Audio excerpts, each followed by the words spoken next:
बंगाल से भी भारतीय जनता पार्टी को बेहद उम्मीद थी। झारग्राम और जंगल महल जैसी सीटों पर जिस अंतर से बीजेपी की हार हुई, उससे सीट बंटवारे पर भी सवाल खड़े हो रहे हैं, जिसका हम जिक्र कर रहे थे। राजनीतिक गलियारों में तो यहां तक चर्चा है कि क्या दिल्ली के आला नेताओं के साथ बंगाल के जो रीजनल नेता हैं उनका सामंजस्य नहीं बैठा, या फिर बंगाल के नेताओं ने दिल्ली तक सही जानकारी नहीं पहुंचाई। मिसकम्युनिकेशन और गलत चयन प्रत्याशी का।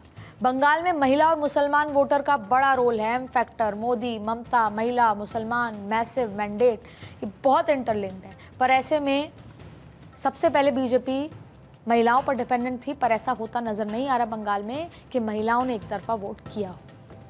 महिला वोटर का गणित समझिए।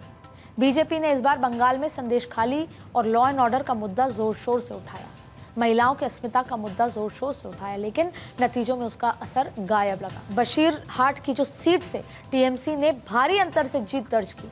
इतना ही नहीं, संदेशखाली से जो सटे जिले में भी संदेशखाली का मुद्दा खास नजर नहीं आया, गायब दिखा। अगर बीजेपी की परफॉर्मेंस देखी जाए तो उत्तर बंगाल को बीजेपी का गढ़ माना जाता था। और याद कीजिए, चुनाव की शुरुआत से ही पीएम मोदी के साथ साथ बीजेपी के दिग्गजों ने यहां पूरी ताकत झोंकी, लेकिन यहां भी बीजेपी खास कमाल नहीं दिखा पाई। कूच बिहार से निश्चित प्रमाणिक चुनाव हार गए।